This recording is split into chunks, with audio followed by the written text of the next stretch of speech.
अस्सलाम वालेकुम। कराची में अब भी मनाजिर कुछ बहुत अच्छे नहीं है। कल तो क़यामत सूरा का मंजर था। शहर की तमाम शाहराएं पानी में डूबी हुई थी। तमाम इलाके एक दूसरे से कट गए थे। लोग घरों से जो निकले थे घरों को नहीं पहुंच रहे थे। जो दफ्तरों में मौजूद थे वो दफ्तरों से नहीं निकल पा रहे थे। 3-3, 4-4 फुट पानी शहर के मुख्तलिफ इलाकों में जमा था और आज सूरत हाल उससे भी ज्यादा खतरनाक होने जा रही है, क्योंकि शहर में अभी भी पानी मौजूद है और महकमा मौसमियात ने कहा है कि अब भी मजीद बारिश का इम्कान है। आज शाम भी मजीद बारिश हो सकती है, कल भी बारिश हो सकती है, परसों भी बारिश हो सकती है और 22 तारीख के बाद से लेकर 24 तारीख तक हल्की बारिशों का सिलसिला जारी रह सकता है। और आज अगर खुदा न खासा तेज बारिश हो जाती है तो कराची जो पहले पानी में डूबा हुआ है उसमें पानी दोबारा से जमा हो सकता है। इसलिए तमाम लोगों को यह मशवरा है कि वो घरों से ना निकलें। जो दफातर में मौजूद हैं वो जल्द अज जल्द घरों को पहुंचे, क्योंकि आज शाम को महकमा मौसमियात ने फोरकास्ट की है कि कराची में एक बार फिर बारिश हो सकती है। और कराची इतना पानी में क्यों डूब जाता है? क्योंकि यह बारिश शहर के मुख्तलिफ शहरों में भी होती है, पंजाब के मुख्तलिफ शहरों में भी होती है, सिंध के मुख्तलिफ शहरों में भी होती है, लेकिन कराची में होने वाली बारिश जो है उसका नुकसान बाकी शहरों से बहुत ज़्यादा होता है। आज के इस व्लॉग में हम इन तमाम वजूहात को तलाश करेंगे और समझने की कोशिश करेंगे कि कराची में हर बारिश क्यों क़यामत सुगरा का मंजर पेश करती है। मैं हूं खुर्रम कलीम और आप देख रहे हैं 24 डिजिटल। कराची पाकिस्तान का सबसे बड़ा शहर है, जहां की आबादी हुकूमत के मुताबिक तो तकरीबन 2 करोड़ है, लेकिन एक अंदाजे के मुताबिक ये आबादी 3 करोड़ से भी ज्यादा है। शहर बहुत फैल चुका है। एक इलाके से दूसरे इलाके तक पहुंचने में बाज़ औक़ात आपको 50 किलोमीटर सफर भी करना पड़ जाता है। सीमेंट का एक समंदर है। शहर जो है वो सतह समंदर से नीचे है, ज्यादातर इलाका सतह समंदर से नीचे है और इस वजह से पानी के निकास का बहुत सीरियस प्रॉब्लम है। शहर में पानी जज्ब होने की कोई जगह नहीं, अगरचे वहां पर ज्यादा इलाका रेतला है, लेकिन चूंकि लोगों ने बहुत ज्यादा पुख्ता इमारतें बना दी हैं, सीमेंट के फर्श बने हुए हैं, सड़कें बनी हुई हैं, फुटपाथ बने हुए हैं, फिर उसके आगे लोगों ने अपने जो स्लाइडिंग सीमेंट के स्लाइडिंग्स वहां पे बना रखी हैं, तो वो तमाम इलाके सीमेंट में कवर हो चुके हैं। तो अब पानी के पास जमीन में जज्ब होने का कोई ऑप्शन मौजूद नहीं है। यह बहुत बड़ा मसला है।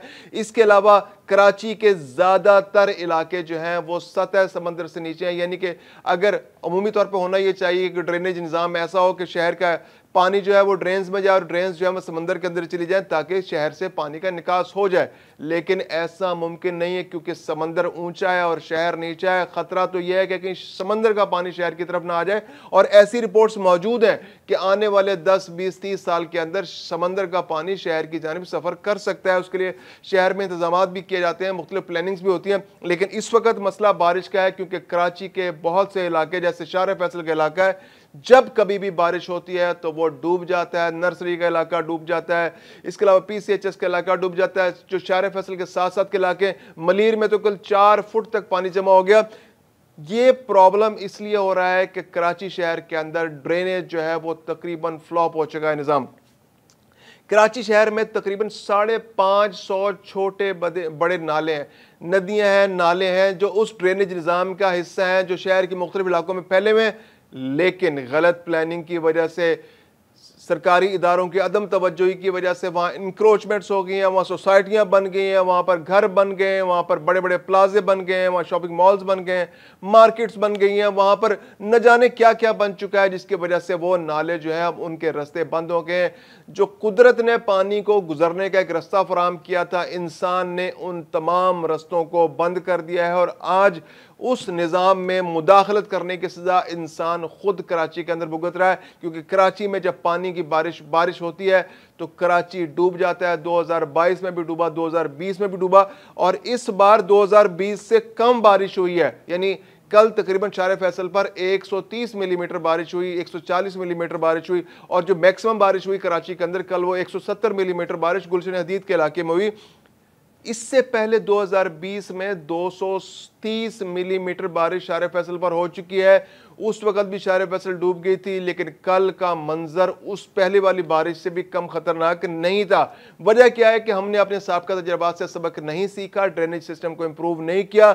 शहर में इस वक्त 3 बड़े ड्रेन्स हैं, एक गुजर नाला है जो नाजाबाद और लियाकताबाद के इलाकों से गुजरती है। इसके अलावा एक औरंगी नाला है जो औरंगी, बनारस और उस तरह की जो गुलश जो उस उन इलाकों को कवर करती है। फिर इसके अलावा एक महमूदाबाद नाला है जो PCHS शायर फैसल के साथ साथ गुजरता है। ये 3 बड़ी ड्रेन्स हैं जो सीवरेज के लिए, जो पानी, जो बारिश के पानी को ड्रेन करने के लिए, समंदर तक पहुंचाने के लिए इस्तेमाल होती हैं। इसके अलावा 2 बड़ी नदियां, एक मलीर नदी, एक लियारी नदी, ये एक्चुअली बरसाती पानी के लिए ये नदियां, अगरचे इसके अंदर भी ड्रेनेज का सिस्टम जो इंडस्ट्रियल कोरंगी इंडस्ट्रियल एरिया जो है उसका पानी मलीर नदी के अंदर बहुत बड़ी मिकदार में बहाया जाता है वहां पर वो, लेकिन एक्चुअली वो तकरीबन आप यूँ समझिए कि एक छोटे छोटे दरिया हैं वो, तो लियारी नदी भी और मलीर नदी भी, और उसमें पानी आता है, जब बरसात में पानी आता है जो उस इलाके के अंदर जो नीम पहाड़ियाँ, छोटी मोटी टीले हैं, वहाँ से जो फ्लैश फ्लड आते हैं उनको समंदर तक पहुँचाने के लिए इस्तेमाल होते हैं। लियारी नदी का हाल तो बहुत बुरा है, वो पूरी तरह ड्रेनेज बन चुकी है, लेकिन इंसान ने क्या किया है, इन तमाम नदी नालों के अंदर घर बना लिए हैं, उसके अंदर इंक्रोचमेंट्स हो गया है। अगर आप लियारी नदी का मुआयना करें तो गुलशन के इलाके में, उसके इलाके में, उससे आगे आप जाएं लियाकताबाद के इलाके में, जहां जहां से आप गुजरेंगे तो लियारी नदी के अंदर, नदी के किनारे घर बने हुए हैं, खाना बस्तियां बनी हुई हैं, बल्कि लोगों ने अब पुख्ता घर बना लिए हैं। जब पानी थोड़ा सा ऊपर होता है तो लोगों के घरों के अंदर पानी आ जाता है। तो ये इंसान ने खुद ये रास्ते बंद किए हैं। इसके अलावा कराची के अंदर जो सॉलिड वेस्ट है उसको डिस्पोज ऑफ करने का बहुत मौसर निज़ाम मौजूद नहीं है, अगरचे 3 से 4 इदारे ऐसे हैं जो इस अमल में हिस्सा लेते हैं। सॉलिड वेस्ट में जो बोर्ड है, इसके अलावा सॉलिड जो सीवरेज एंड वाटर बोर्ड है, इसके अलावा KMC है, DMC है, ये तमाम इदारे जो हैं इन ड्रेन्स को साफ करने की जिम्मेदारी, जैसे मैंने 3 ड्रेन्स का नाम लिया, गुजर नाले का नाम लिया, मैंने औरंगी नाले का नाम लिया, मैंने महमूदाबाद नाले का नाम लिया। इसके अलावा जो छोटी ड्रेन्स हैं तो ये KMC की जिम्मेदारी है, उनके इक्विपमेंट भी उनके पास मौजूद है कि वो इन नालों को, जो बड़े नाले हैं उनको साफ करे, उसके अंदर कचरा ना पड़ा रहने दे, इंश्योर करे कि उसके अंदर कचरा ना जाए, और अगर कचरा मौजूद हो तो बरसात से पहले उसको साफ कर दिया जाए ताकि अगर बारिश का पानी आए तो वो रुके ना। अब होता क्या है कि सारा साल इन ड्रेनेज के अंदर, इन बड़े नालों के अंदर लोग अपना कचरा फेंकते हैं, जो वहां पे जो कचरे का इकट्ठा करने का काम करते हैं, जो इलाकाई सतह पर जो ठेकेदार होते हैं वो क्या करते हैं कि कचरा इकट्ठा करते हैं और उसको जाकर आसान, उनके लिए डिस्पोज करना आसान होता है कि उस नाले के अंदर फेंक देते हैं। तो उसके अंदर प्लास्टिक, इसके अलावा सॉलिड वेस्ट, शॉपिंग बैग्स इतने ज़्यादा जमा हो जाते हैं कि वो पानी के बहाव को रोक देते हैं और पानी ऊपर की तरफ उसकी सतह होना शुरू होती है और उसका फ्लो बहुत ऊपर की तरफ आ जाता है। इवन अगर आप देहाती इलाकों में भी देखें तो जब नदी नालों के अंदर ये जो राजबाहें होती हैं या अगर जो नाले होते हैं छोटे जो पानी के उसके लिए इस्तेमाल होते हैं आपाशी के लिए, उनके अंदर भी अगर पत्ते जमा हो जाए तो पानी रुक जाता है।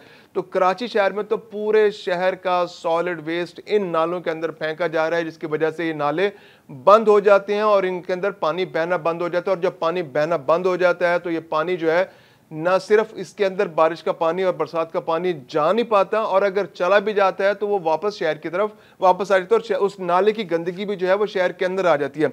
इसके अलावा जो छोटे नाले हैं, जो 550 जिस नालों की बात की, वो DMCs की जिम्मेदारी है कि जो डिस्ट्रिक्ट, जो वहाँ पे डिस्ट्रिक्ट्स हैं कराची के अंदर, उनके अंडर वो इदारे हैं, तो वो साफ़ करते हैं उन्हें, और उन नालों को साफ़ करना, बरसात से पहले उनको क्लीन करना इनकी जिम्मेदारी है। लेकिन वो भी इस जिम्मेदारी को पूरी तरह से अदा नहीं कर पाते। सॉलिड वेस्ट का जैसे मैंने बताया कि इदारा है सिंध का, इसके अलावा जो कराची का सीवरेज एंड वाटर बोर्ड है वो अपने ड्रेनेज सिस्टम को क्लियर रखना उसकी जिम्मेदारी है। लेकिन कराची शहर अब इतना बड़ा हो चुका है, उसमें ऊंचा नीचा शहर है, सतह समंदर से काफ़ी नीचा है, तो ड्रेनेज सिस्टम को मौसर बनाना अब बहुत मुश्किल हो गया कराची के अंदर। उसकी आबादी इतनी ज़्यादा हो गई कि जो उसका मास्टर प्लान है वो तो आज से 30-40 साल पहले ही रिजेक्ट हो चुका है। तो अब उस मास्टर प्लान के रिजेक्ट होने के बाद जो ये बोर्ड्स हैं, जो वाटर बोर्ड्स और वाटर सीवरेज बोर्ड्स हैं, ये इस ड्रेनेज सिस्टम को शहर की जो ज़रूरियात है उसके मुताबिक ऑपरेट करने के लिए मौसर तौर पर काम नहीं कर पा रहे, क्योंकि उनके पास ना तो वसाइल हैं ना इंफ्रास्ट्रक्चर मौजूद है। तो अब ज़रूरत इस बात की है कि इस इंफ्रास्ट्रक्चर को दोबारा से रिकंस्ट्रक्ट किया जाए। जो KMC है, जो DMCs हैं, वो नालों को पे जो इंक्रोचमेंट्स है उस मशीनरी के जरिए उस इंक्रोचमेंट का सफाया करें, क्योंकि ये अब डिज़ास्टर बन गया है, ये बहुत बड़ा अलमिया बन गया है। कराची में 2020 और 2022 की निस्बत कम बारिश हुई, लेकिन इसके बावजूद तबाही बहुत ज़्यादा हुई। 9 अफराद कल जान की बाजी हार गए, सैकड़ों लोग ज़ख्मी हो गए, दर्जनों मकान गिर गए। आज भी औरंगी टाउन में एक मकान गिर गया। तो ये मकानात गिरने का सिलसिला जारी रहेगा अगर इंसान ने, हमने, शहरी इदारों ने, शहरियों ने मिलकर अगर इस तरफ तवज्जो न दी, इंक्रोचमेंट का खात्मा ना किया, नालों की सफाई का इंतजाम ना किया। कराची में जो डंपिंग साइट्स अगर प्रॉपर ना बनी, अगर आप कराची में जिन लोगों ने सफ़र किया और अगर ट्रेन से सफ़र किया है तो कराची में जब आप एंटर होते हैं तो बिन कासिम के इलाके से आप एंटर हो और आप सिटी स्टेशन की तरफ जा रहे हो तो रेलवे ट्रैक के आसपास आपको करोड़ों टन, आपको लाखों टन जो है कचरा नजर आएगा।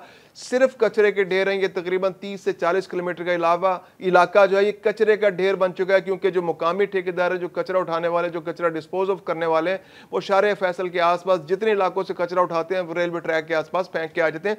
तो ये एक बहुत बड़ा अलमिया बनता जा रहा है। कराची से सॉलिड वेस्ट मैनेजमेंट को मौसर अंदाज में ऑपरेट करने की बहुत जिम्मेदारी है। इलाकों को क्लियर करना बहुत ज़रूरी है। जो पहले से कचरा मौजूद है उसको साफ करना बहुत ज़रूरी है। जो कचरे को साफ करने वाले और डिस्पोज ऑफ करने वाले और जो ड्रेनेज के इदारे हैं उनके आपस में कोऑर्डिनेशन बहुत ज़रूरी है। एक अम्ब्रेला के तहत उनका बैठ के और बारिश से पहले, बरसात से पहले बैठकर उनका आपस में काम करना इंतहाई ज़रूरी है। कोऑर्डिनेशन बहुत ज़रूरी है। और तभी और बाकी है कि जो शहरी हैं वो उनके साथ मुकम्मल ताउन करें। जो नशेबी इलाके हैं वो लोग एहतियात करें, बारिशों में घरों से ना निकलें। स्कूलों में तो आज वैसे छुट्टी है, दफातर भी आज बंद हैं। तो जब बारिश हो, और आज का दिन और अगले 1-2 दिन बहुत इंपॉर्टेंट है। अगरचे तेज बारिश की फोरकास्ट नहीं है, लेकिन अगर आज के दिन तेज बारिश हो जाती है तो पहले से जो शहर के अंदर पानी मौजूद है वो बहुत बड़े डिजास्टर का सबब बन सकता है।